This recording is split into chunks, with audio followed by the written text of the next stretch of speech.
सुनो, मैं मायके जा रही हूँ। अच्छा ही है, मैंने दबे स्वर में कहा, मगर भाग्यवान के कान बड़े तेज हैं, सुन ही लिया। क्या कहे? अच्छा ही है, मैंने भी ताव दिखाते हुए कहा। हाँ, अच्छा ही है, चली जाओ, कुछ दिन मुझे भी चैन मिले। मेरे इतना बोलते ही बात और बढ़ गई। भाग्यवान पूरी तरह फिवर गई। बोली, जा रही हूँ, संभालो अपना घर और बच्चा। रविवार का दिन था, मैं भी पूरे जोश में था। कहा, जाओ, जहाँ जाना है, रह लेंगे हम बाप बेटे। यह वाक्य अभी पूरे भी नहीं हुए थे कि पत्नी कमरे से बाहर धड़ाम दरवाज़ा बंद कर चली गई। कुछ ही देर बाद बेटा नींद से जाग गया और बोला, पापा मम्मी कहाँ हैं? मैंने कहा, बेटा तेरी मम्मी तो तेरी नाना के यहाँ चली गई। मेरा बेटा ना ज़्यादा बड़ा न ज़्यादा छोटा, उम्र मात्र 5 साल, पर बड़ा चंचल। मैं मन में यही सोच रहा था कि इसे संभालूंगा कैसे। मन में ख्याल आया कि क्यों ना इसको मैं अपनी बहन के यहाँ छोड़ आऊँ, और जब सुधा मान जाएगी तो फिर मैं अपने बेटे को वापस ले आऊँगा। यह सोचते ही मैं चल पड़ा बहन के घर, जो ज़्यादा दूरी पर नहीं रहती थी। आज का दिन तो निकल गया, बेटा भी बुआ के घर और पत्नी मायके पर। कुछ देर सोचते ही शाम ढल गई। घड़ी की सुई आगे बढ़ गई। ट्रिंग ट्रिंग। हाय रे, ये तो अलार्म है। उफ, क्या सवेरा हो गया। सुधा सुधा आवाज़ लगाई, पर तभी ध्यान आया कि भाग्यवान तो मायके में है भाई। कौन बनाएगा नाश्ता, कौन देगा टिफ़िन, और कैसे पहुंचूंगा दफ्तर समय पर। सुधीर महाशय, ये क्या कर दिया आपने? पुरुषार्थ दिखाने से पहले कुछ सोच तो लेते। जैसे तैसे निकल पड़े दफ्तर की ओर, पर मन में था कौतूहल और शोर। ये क्या, दफ्तर में सब भौचके हो हमें ही देख रहे थे।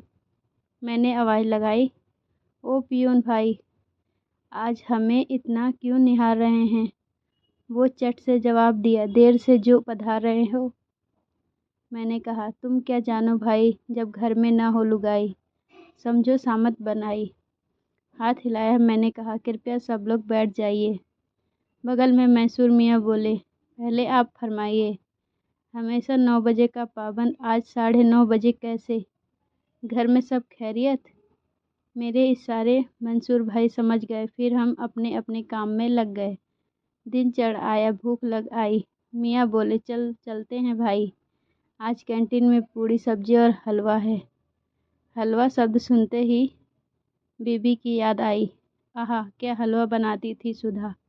पूरा हुआ आज का काम, दफ्तर छोड़ घर को चले सुधीर राम। घर का हाल बेहाल, सब अस्त व्यस्त, यहाँ वहाँ सामान बिखरा पड़ा था, पर मेरा शरीर तो थकान से भरा था। खाली घर देखकर मन उदास हुआ। पत्नी और बच्चों के ना होने का दुख एहसास हुआ। पिता का मन डोला। तुरंत कॉल कर बहन को बोला, जरा बेटे से बात करवाओ। बेटे ने पूछा, पापा मम्मी आ गई? मैंने कहा, नहीं बेटे, बेटे के संग थोड़ी बात कर। जी हल्का हुआ। सोचा सुधा को भी कॉल लगाऊं। दिल का तो बुरा हाल था, पर दिमाग पुरुषार्थ से भरा था। मैं कॉल करूंगा तो नाक नीची नहीं हो जाएगी। कमरे में इधर उधर घूमते घूमते रात के 8 बज गए। मन तो इस सोच में डूबा था कि आखिर मैं ऐसे कितने दिन गुजारूंगा। सुधा के बिना दफ्तर और घर का कामकाज कैसे करूंगा। बेटा तो बहन के यहाँ है, वहाँ से स्कूल चला जाता है, पर बहन भी कब तक रखेगी उसे। मन ने कहा, सुधीर भाई, बहुत दिखाया पुरुषार्थ, पर अब समझो बात, ऐसे ना हो पाएगा गुजारा। नाक नीची होती है तो हो जाए, पर पत्नी और बच्चा घर वापस आए। यही बात सोच सुधा को फ़ोन लगाया। मैंने बोला, हेलो। हाँ बोलो। सुधा ने ज़ोर से आवाज़ लगाई। क्यों, पड़ गई मेरी ज़रूरत? हिल गया तुम्हारा पुरुषार्थ? वो क्या कहा था, अच्छा ही है?